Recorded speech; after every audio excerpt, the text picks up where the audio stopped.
luto ko. Sisiguruhin na nasa ayos din ang mga halaman sa hardin.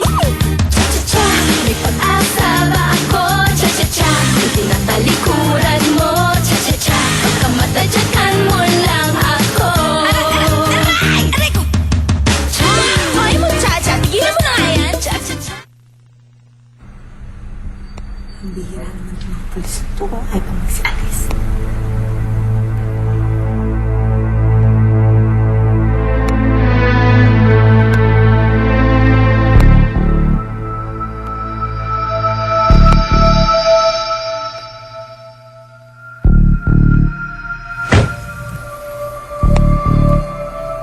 Pare! Oh, natulog pala ako. Tagal mo kasi. Tutulog ka, nakabukas pintuan. Delikado yan. Let's go! Tagal mo eh.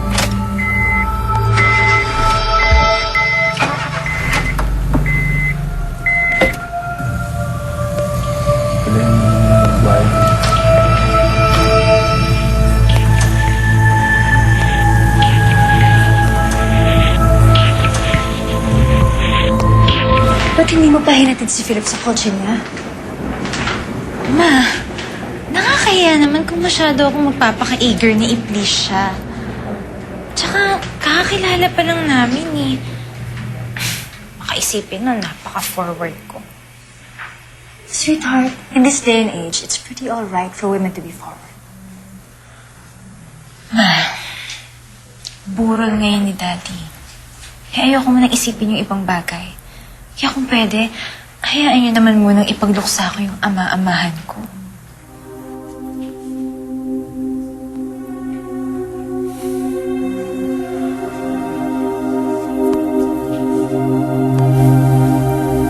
How's the feeling, friend? Masakit ba ang mawala ng ama?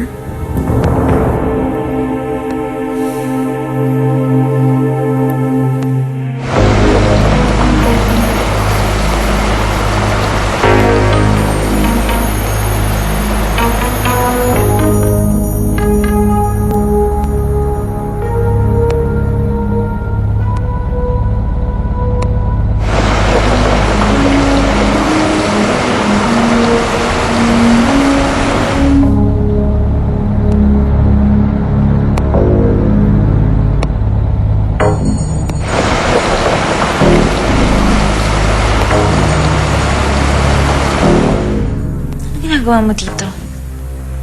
Ano ba namang klaseng tanong yan? Daniel's your best friend. Natural na damayan ka niya, di ba? It's okay, tita. Alam ko na magulo lang ang utak ni IZ dahil sa nangyari. Right, best friend? Yes, ma. Ma, sakit ng ulo ko eh. Gusto ko munang umuwi.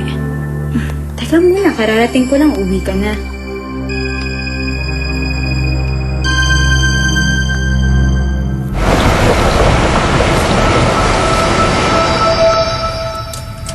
Sandali ah. Sandali lang. Paano mo hinto? Unat ko lang yung mga legs ko, nakangalay na eh. Tagal mo kasi pare. Nakipagkwentuhan pa kasi sa IZ. Ala ka naman tanggayan ko. Ano ko ba galit ka sa ama nun? Bakit nagkapagkwentuhan? Pero maganda yung IZ ah. Siguro type mo, no? Bakit naman ako magkakagusto sa anak na kaaway ko? Hindi pare. Malayo magkagusto ako sa babaeng yun.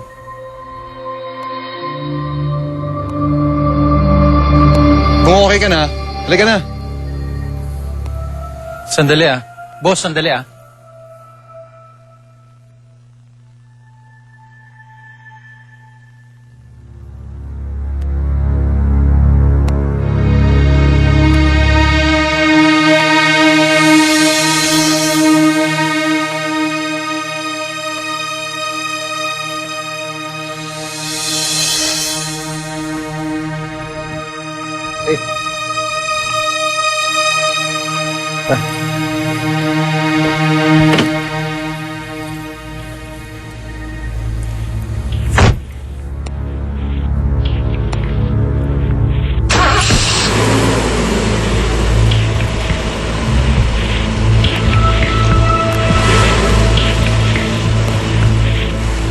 Talaga? Nagpunta pa dito yung Philip Prince Hontiveros na yon? Bakit naman gulat na gulat ka?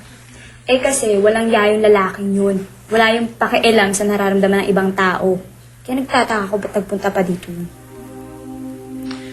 Sa tingin ko mabait naman siya. In fact, nagtagal pa nga siya dito eh. Nakipagkwentuhan pa siya sa akin. Nakipagkwentuhan sa'yo? Weird. Hindi naman mahilig makipag-usap yun sa ibang tao, lalo na sa babae. Well, I guess iba ako sa ibang babae. Kasi pinagtsagaan niya ako eh. Bakit ganyan ang ngiti mo? Wait. Don't tell me may gusto ka kay Philip. Daniel, you can't blame me. He is everything a man should be. Matangkad, gwapo, mayaman, edukado, gentleman. Masisisi mo ba ako kung magkagusto ko sa kanya?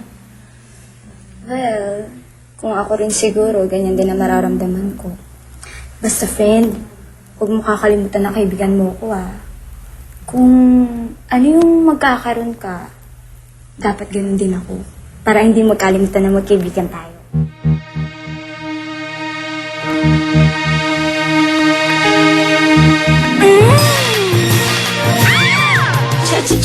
Ay, ang bot!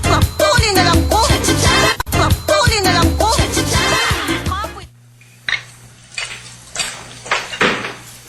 Nasaan si Kuya Philip? Malapit na siya. He'll be home in a few minutes. Where did he go? Galing siya sa lamay kagabi. Lamay? It's lamay. It means wake. Oh, okay. Ma'am? Mm. Excuse me po, eto na po yung newspaper niyo. Okay. Teka muna, asan na si Sheena? Sino pong Sheena? Sekretarya ko. In-expect ko siya today.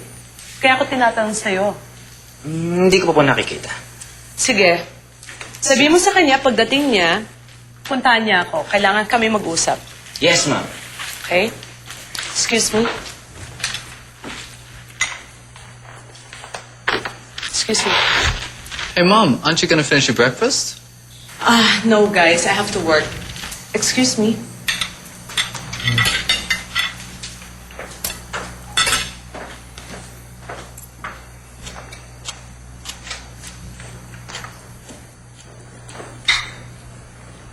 Ang bongga talaga ni Ma'am, no? Biruin mo, ang dami-dami na tayong katulong dito. May sarili pang sekretarya. Idol ko talaga yun. Yaku, puri ko tetang atlong prince. Pagkapogi eh. Dahil na ninyo. Ngayon din.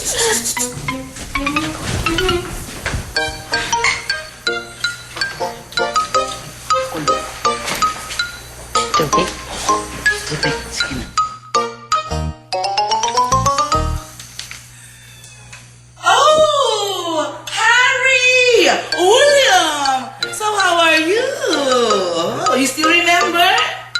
Oh, yes, I still remember. Yeah. So, how is the food? Did you find it?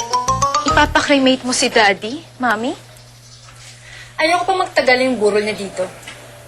Kailangan siyang sunugin. Abala lang siya sa atin.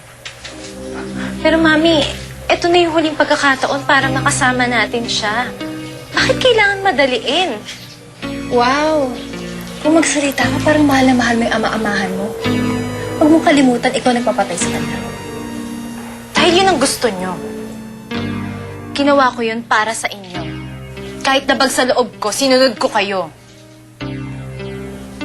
Kaya kung gusto na ipakremate yun para sa'yo din. Para hindi ka makonsensya. Para hindi mo na siya makita. I see. I want us to move on.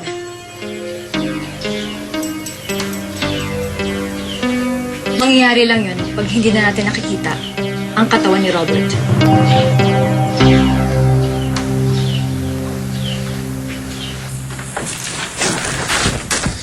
Good morning po, senyorito. Mukhang napagod kayo sa biyahe, ah. Talagang napagod kami, Edgar. Kaya hindi mo na siguro ako makakauwi.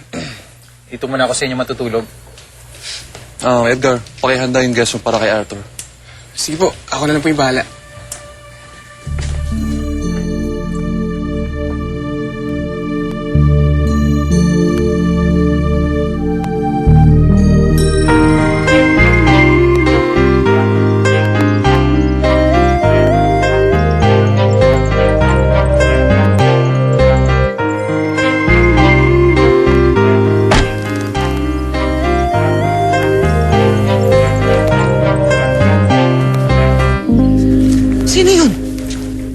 Cavallo. Hindi kaya siya yung sekretaryong naantay ni Senyora? Si Sheena, si Dali, Sheena. tawagin mo, dali. Sheena! Kanina ka pa hinihintay ni Senyora. Bakit ngayon ka lang? Halika na. O, tinay ka mo, nang milyari kaya ka. Nagawa mo nang di ka papaninayan ng Senyora eh. Tingnan mo. Lagwa na, Jack! Huwag ka na pumunta. Halika na. Kanina ka pa hinihintay. Dagdagan mo na siya kay Senyora. Naku! Ba't ganun yung sekretaryang yun? Mukhang takot na takot, ha? Ay, ang bot! Huli na lang ko! Huli na lang ko! Sir Arthur! Sandali lang po yung kwarto kasi pinapaayos ko na po, ah. Sige, Manang, walang problema. Salamat, ah. Matagal naman. Kanina ko pag sinabi kay Edgar yun, ah. Senyorito naman. Sana nang nasa biyahe kayo, tumawag kayo dito. Para ngayon, tulog na siya. Talaga. Oy, Arthur! Oh, Luis. Basta. Ito. Pinagod ng kapatid mo sa biyahe. Sayang naman, yayain sana kita maglaro ng basket eh. Basketball? Oo. Aba. Mas macho ka pa sa mga kapatid mo. Yo, bro. Oh, bro.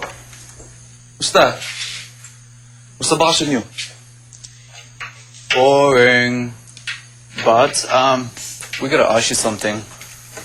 Yeah, it's about Charles. Do you know where he is? No, I don't know. It's too bad.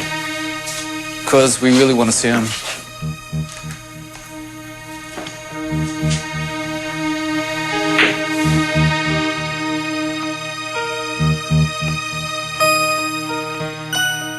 What?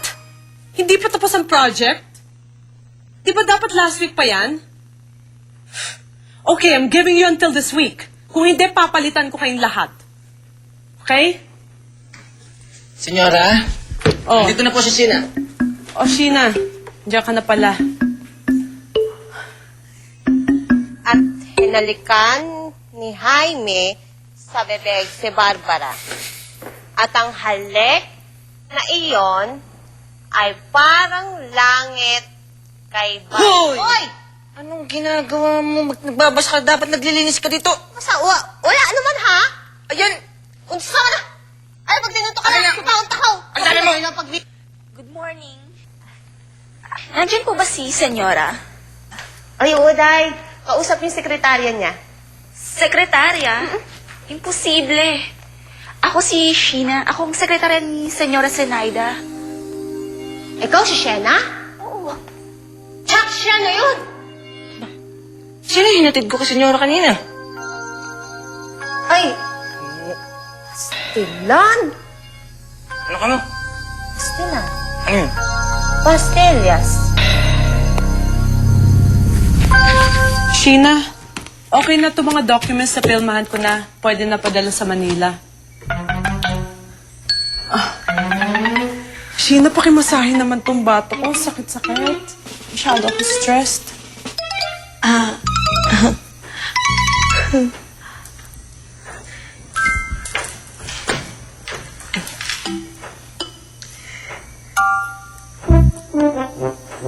Oy, ibahagod mo ngayon Masarap. Pakiano sa gitna. Diyan. Diyan.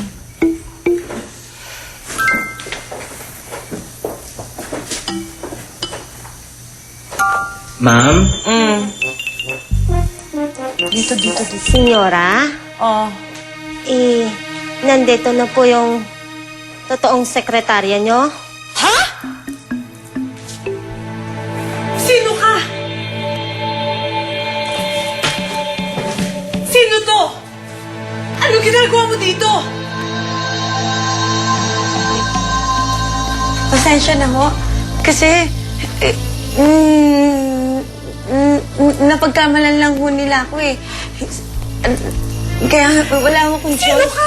Ba't ka nandito sa pamamahay ko? Umalis ka, alis! Palabasin niyo to! Anong napagkamalan, ha? Kanina tinatanong ka namin kung ikaw Sheena, oo ka lang ng oo. Haba-haba ng nilakad namin, pwede ka naman magsalita. Sabi mo, ikaw si Sheena. Wapen? Hindi ko makabalo na hindi pala ikaw ang totoong Shena, ha? Eh? At paano to nakapasok dito? Ha? Kasalanan mo to, Jack! Mom, why? What's wrong? Itong babae to, paano ka nakapasok dito? Sabihin mo sa akin, ha? Ano pangalan mo? Ikaw magdanakaw ka, no? Ha? Tama na, tita. Sir, magdanakaw yan! Salamat, Arthur. Kilala mo siya? Hindi, ngayon ko lang nakita yan eh.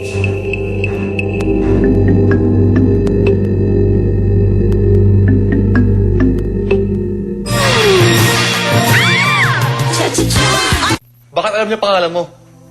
Wapen? Balo na yung pangalan mo? Eh? Ika. Babae men eh! Dugay na kamudong? Sige.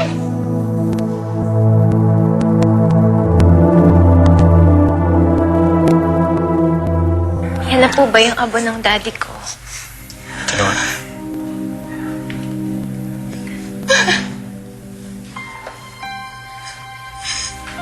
Robert.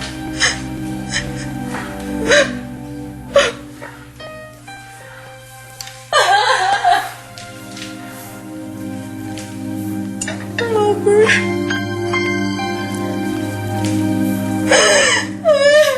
Robert. Ba't ka ba nag-iiwan, Robert?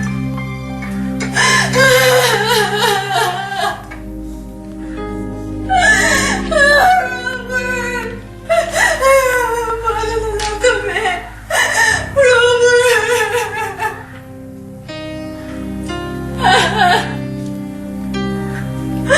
Robert!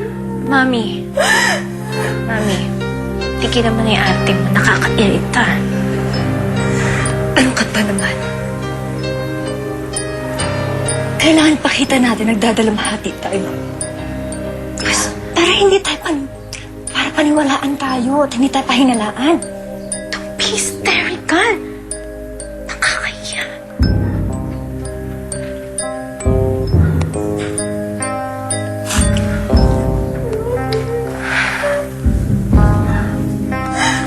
Attorney, maraming salamat po sa lahat ng tulong niyo. Malaking bagay po na nandito kayo para sa amin. Kaibigan ko yung daddy mo. Kaya talagang kailangan kong siguraduhin na maging maayos si Robert. At lalo na yung mga ari-arian na may iwanan yan. Kamusta na nga pala yung last will and testament ni Robert? Ito na. Yan ba yung mga papeles? Yes.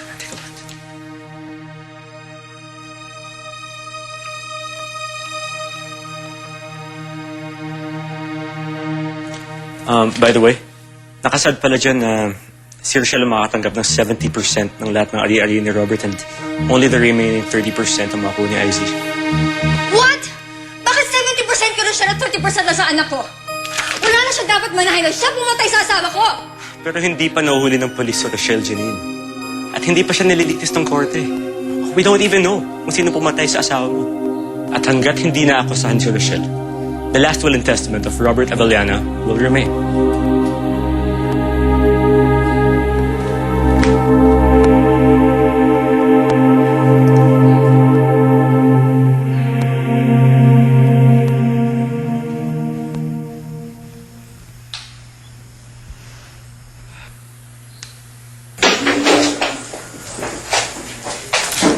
Sino siya?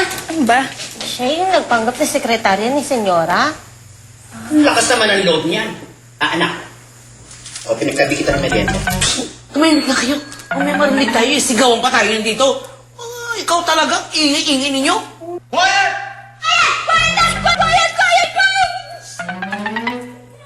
O ano? Magtatapat ka naman kung sino ka. O gusto mo tumago ka ng mga polis? Nako, wag o. Magtatapat na ho ako. So, sino ka nga ba? At bakit mo ako kilala?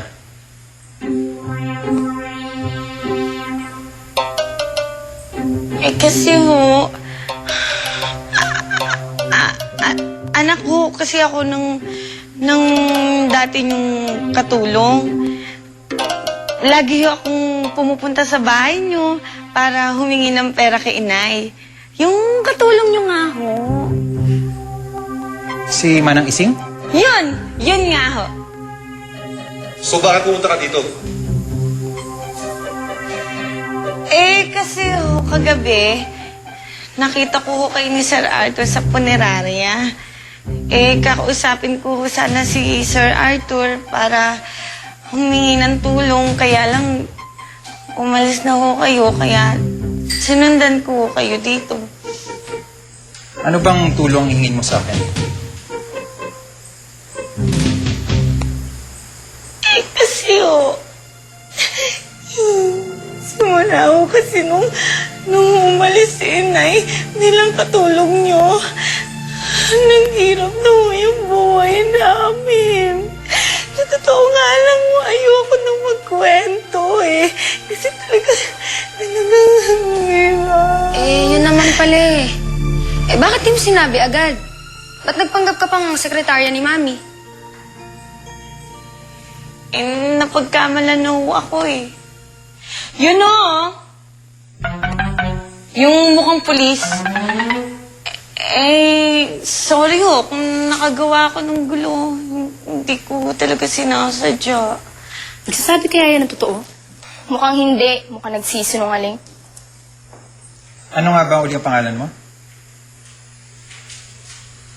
Roca. Roca, pasensya na. Hindi na kasi ako nakatira sa bahay ng parents ko. I live alone at sa condo pa. Kaya hindi ko talaga kailangan ng katulong. Naku, sir. Paano ba to kayo na lang mo yung malalapitan ko Wala na ako ibang matatakbuhan. Kayo na lang mo yung pag-asa ko. Naku. Roca, pasensya na talaga. Wala akong may tutulong sa'yo. Then I'll help her. From now on, you can work here. Senyorito. Sobra-sobra na ang mga katulong natin. Hindi na natin kailangan kumuha pa ng isa. She's right, Harry. Besides, hindi natin kilala yung Roca na to. Pusta ko, anak. Hindi sa kukunin yan. Ako tayo, sa kukunin yan. Then leave it to Harry and I. We'll look after her. We'll get to know her. She can work here. Talaga, sir? Ma'am?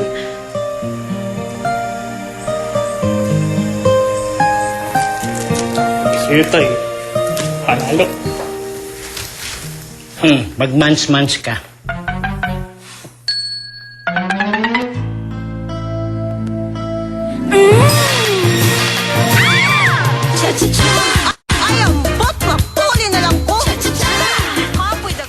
Laki mo pala ng asyenda nila.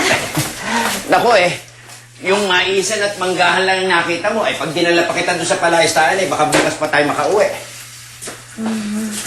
Alam mo, talagang malaki to. Tsaka siguro Mang Toto, samahan natin siya dun sa orchid farm ni Senora, no? Nako siguro next week na. Pero okay lang yung Oka. Kasi hindi ko naman sa labas ang kenda magtatrabaho. Kung hindi, dito sa loob.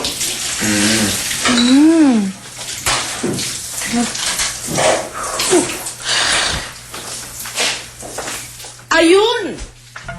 At inabutan ko rin kayo. Iba rin naman kayo, no? Hindi ko pa nga nakakausap ang bagong Chacha. Naipasyal nyo na. Ang tigas talaga ng mga mukha ninyo. Selos ka. Pwede ko naman kausapin ang bagong Chacha? Ha, Toto? Pwede? Oo. Salamat. Alam mo, sa totoo lang, hindi na namin kailangan ng ekstrang katulong dito. Pero, dahil sila senyorito ang nagdesisyon na kunin ka, wala kaming magagawa. Anyway, ako si Otik. ang boss nyo dito bago ang amo natin. Lahat ng gagawin mo, magdadaan sa akin. Kaya kung ano man ang sinabi sa'yo ng matandang ito, ay murahin mo dyan sa isipan mo. Malinaw ba ang sinabi ko? Kasing linaw ng mga kilay mo?